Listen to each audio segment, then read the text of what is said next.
So every leader claims to care about their employees, but employees so often don't feel cared for. So there's a trust gap that's impacting productivity, it's impacting turnover. Today, we're going to talk about caring as a business strategy and HR's role in making it happen. That's all coming up now. Hi there, I'm Andrea Adams. This is the HR Hub, and on the show, we talk about anything related to HR. I encourage you to subscribe to the show or to the podcast to keep learning from my fantastic guests. So today, my guest is Josh Block. Josh is the president of Block Imaging and author of People Matter at Work. And in that book, he advocates for culture that prioritizes people. We hear so much about people first in HR. But what does that even really mean? Well, we're going to learn about that from Josh, who made it happen. Hello, Josh. How are you? I'm doing well. How are you? I'm good. And I'm looking forward to this. It is just, such a thing here about people first. We've got a people first culture. Well, what does that mean? So you say, if you ask leaders whether or not they care about their people, they'll all say yes. And this was in my intro. But employees don't feel cared for. Where is the gap coming from? Yeah, I think that there are a lot of pieces to this. One is just the general selfishness of humanity, right? We tend to look through the world through our own lens, but ultimately it's when we're looking to create a culture where people thrive, it's closing the gap between what I call our intention and our actual impact, how we express our care, and ultimately how people feel that. So around intention, what is getting in the way? We all do have good intentions. I believe that 98% of us, Sure. maybe, have good intention. And so why is that not reaching employees' perceptions? Well, we have different priorities, right? Is that we care for people, but in the moment when it's the week before the quarter end, or it's the holidays, or whenever it is something jumps in front of that intention, and all of a sudden we prioritize performance born out of pressure, and so there are all sorts of reasons why our intention to, even if we were to use an example like get home to our family on time at the end of the day, right, is something leaps in front of the line, and all of a sudden there's a big gap between our intention and our actual choices. Shouldn't performance, though, shouldn't we be prioritizing performance? How do you make sure the performance happens and yet still prioritize people? Yeah, in the book People Matter at Work, I talk about this idea that if people matter, performance matters, right? We're not running a nonprofit organization. Our growth is what actually stirs our mission forward. And so it's not that performance isn't important. It's just that there's an awareness that we're working with people to accomplish performance. And so how do many organizations, the leader and the team member are on opposite sides of the wall. It's almost like purchasing a car, and they have the screen that you're sitting on the other side of, and you don't know what the actual price is. And so for us, when we get on the same side of the table, we're working to accomplish and row together. It changes everything. And it really allows us to carry pressure together and spread it across the team, as opposed to us carrying it ourselves and then kind of dispensing it onto the team. Okay. So there is there's a philosophy, and I hear it, you feel it, that employees are a resource, human resources, and they're a resource to be optimized, and you get the most out of them for the least amount of cost. And then there's the other about investing in people and results will follow. Where are you at? What's your philosophy? Yeah, that we are, again, together in this. And so I think one of the things you and I had talked about before we hopped on was this idea of, do we view people as gold mines or gardens? And gold mines we extract, and really effectively the mountain that holds gold gets lower and lower as we just cannibalize and take the resources from. The garden has this perpetual nature to it, is that you plant and you ultimately bear fruit from a garden, and peppers or carrots or whatever it is, tomatoes, and then you can continue forward, and the soil is actually probably more fertile after you have worked it. And so Mhm. this idea of do we see this as a relationship where both people benefit versus the gold mine, which is people are just to extract from. But I have to ask, like, that's just a noble idea. How, how do you make it happen? Like, so many people say, they've got that idea in their mind that we're in this together, and yet go back to that other point about caring, they don't feel like they're in it together. Maybe the employee really is there just to take a paycheck home. Thoughts? There are certainly organizations that are transactional in nature. And the Mhm, data, when we look at Gallup surveys or when we hear people talk about a case of the Mondays or working for the weekend, work has become transactional, that we're mhm, exchanging time and effort for money, benefits, those sorts of things. But there is another way, and it really has, over the last 15 years in leading our family business, Block Imaging, I've mhm. really sought to be the answer to this question. What if we could create a place where people love to work, and not just because it's easy, but at the end of the day, that they would appreciate their organization, that they'd respect their leader, that they would feel connected to the mission, that they'd become challenged to become more than they ever dreamed of, and that they'd go home fulfilled, equipped, empowered to care for their families. And ultimately, with an 18 and 16-year-old, I think the thing that's been most exciting for me, which that my kids were much younger when I started leading, is that they would grow up in homes that they'd want to work at a place like their mommy and daddy work. And so I get asked all the time, like, what is a great test of a healthy culture? And Mm, one of the pieces is laughter. Laughter is a great test. And the uh, second is that we hear about kids, and we hear it fairly frequently, that someone says their 12-year-old said, I want to work at Block Imaging someday. And so uh, that lens is when we think about transactional versus such a more abundant view of work, I just think it changes everything. uh, many leaders, though, and I'll go back to this until I'm like, I'm totally convinced, I guess. Many leaders say that this is naive, that you have to choose between people in performance. Uh, how would you respond to them? Yeah, I would say that, like, naive, people who call it naive, I mean, cynicism is very real. And I would Mm, just say that it's not that effective of a style to carry, is that there's all sorts of reasons to be cynical toward anything. But at the end of the day, like, our job as leaders is to lead with vision. And that really, again, starts with what do you want to create? I mean, we have lots of business leaders who spend their whole life walking over top of people, generating all sorts of wealth, and then looking around at 65 and going, who am I going to give this to? Because I don't know what to do with it, and I feel kind of guilty about it, or whatever it is. And I would say, instead of doing that, what does it look like to actually partner with your people and see, instead of just giving it away in your 60s or 70s or 80s or whatever it is? And again, there's nothing wrong with that. What does it look like to actually be a benevolent leader who cares for the people who are in your care over the course of their career, over the course of your career, over the course of the life of your business? how do you demonstrate that you care? It's a great question. And in People Matter at Work, I actually share my story of becoming president over a weekend, unexpectedly, from sales rep to president of a $30 million organization. And People Matter at Work really dives into me tripping across three T's that just they were really not, they weren't a leadership strategy, but they were, how do I embody my care for people, my belief that people matter more than anything, and my desire to create a place where people love to work. So I came across these three T's.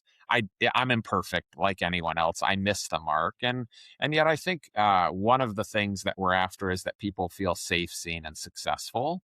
And so the best expression in every one-on-one that I've done with a team member over the last 10 years, the first question has been, "What's on your mind?" Mm.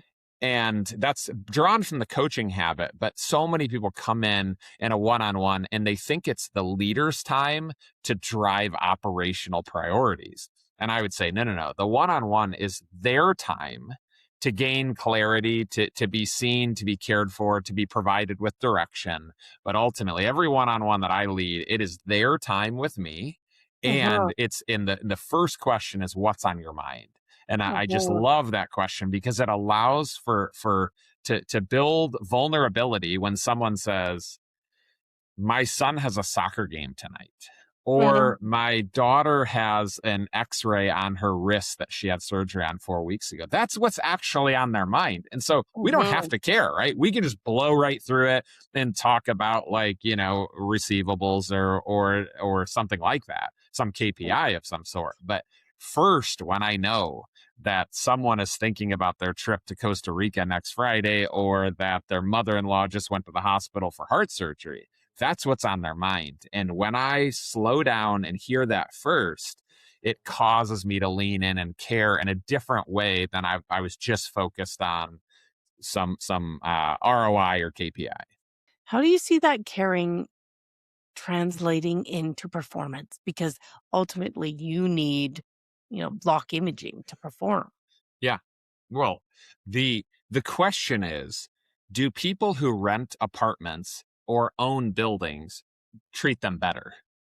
Right, like the word is ownership that comes to mind. I'll get rid of the obscure visual, No, but this no, I idea, get it though. I get it. like when Yeah. when when you own an apartment and the roof starts to leak, you put a bucket underneath it if you really care, and then you call the landlord and you ask them to fix it. When you own a home and the leak starts to happen, you really think with more of a long-term lens. I own this place. It belongs to me. And so for me, this care, we don't care so that people take ownership, but when we do care, people do take ownership. And when people take ownership, I mean, creativity and risk taking and the way that they talk to customers and the way that they come about solutions is totally different than someone who is just renting a desk. Hmm.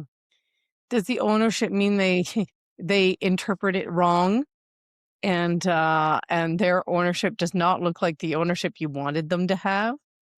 Like, I don't know, I'm thinking of a customer service person who's like, owning the bottom line, and then they get all rules oriented and saying, "No, you can't have that. No, I'm not going to help you. No, no, this is a waste of time and it's expensive." And Ownership can manifest itself in all sorts of different ways, but I would suggest that generally owners take incredible care of customers. I mean, mm, that yeah, they care about the bottom line, and there is actually that tension, like there is in uh-huh. anything, of Yes. how do I care for this customer and as a representation of our brand, Mhm. and how do I also not, because when you have someone who doesn't own, they actually probably cut on both sides. They don't care for the customer, and they potentially give away Um, everything in the kitchen sink to try to solve the problem, which maybe doesn't keep the customer happy or help the bottom line. And so, yeah, there's a great cost to lack of ownership, and there's a great benefit to people who really own